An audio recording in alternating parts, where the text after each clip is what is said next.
একটা ছেলেকে বলতে বলেন, এখানে আইসা দাঁড়াই আব্বা, তোমরা একটা ছেলে আইসা বলো যে ব্রাজিল আর্জেন্টিনার খেলোয়াড়ের সাথে আমাদের ধর্মীয় সম্পর্ক কি? যদি ধর্মীয় কোনো সম্পর্ক না থাকে তো আমাদের রাষ্ট্রীয় সম্পর্ক কি?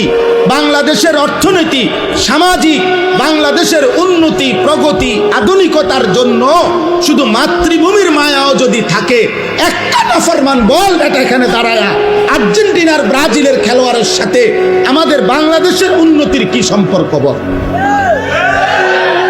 ইসলাম তো আছে নাই, রাষ্ট্রের বলেন, রাষ্ট্রের বলতে বলেন এ দেশের উন্নয়নে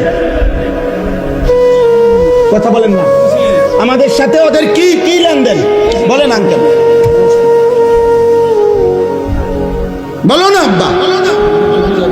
হ্যাঁ, একটা কথার বুঝায় কও যে একটা যুক্তি তো থাকবে। হুজুর, এই ফুটবল বিশ্বকাপে যদি আমরা ব্রাজিল এবং আর্জেন্টিনার পক্ষে ব্যাপক লাফাইতে পারি, বিনিময়ে ওই দেশের লোকেরা যদি আমাদের প্রতি সন্তুষ্ট হয়, তাহলে আমাদের দেশের রেমিটেন্স বেড়ে যাবে, আমাদের দেশের তেল বেড়ে যাবে, আমাদের দেশের উন্নতি বেড়ে যাবে। একটা কিছু তো হবে, সেটা কি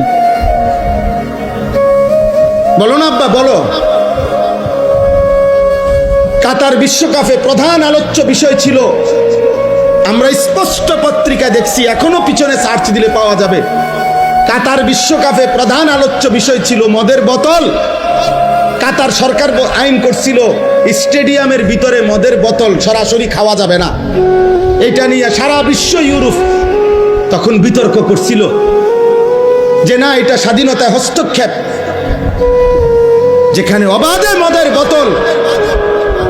ব্রাজিল বিশ্বকাপের সময় সরকারি ওরা হিসাব দিছিল ওই দেশে যে যে পরিমাণ আয় হবে, রাষ্ট্রের আয়, এই আয়ের যে খাতগুলো দিছিল আমি নিজ চোখে দেখছি, সেই খাতের একটি খাত হলো যে পরিমাণ হোটেলে নারী ভাড়া দেওয়া হবে, যে পরিমাণ বেশ্যাবৃত্তি হবে, দেহ বিক্রি হবে, ওইখান থেকে রাষ্ট্র বিশাল বড় টাকা আয় হবে, ওইটা একটা বড় খাত।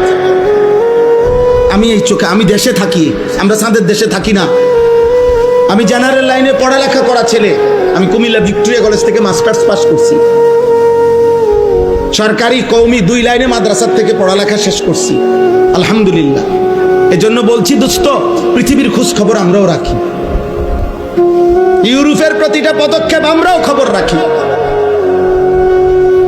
বলো না আব্বা, তোমরা ইনসাফের সাথে বলো, একটা ছেলে, এই একটি ফুটবল বিশ্বকাপকে কেন্দ্র করে কি পরিমাণ জুয়ার খেলা হবে? এক এক খেলোয়াড়ের নামে, দলের নামে কত কোটি কোটি ডলার জুয়া হবে বলেন।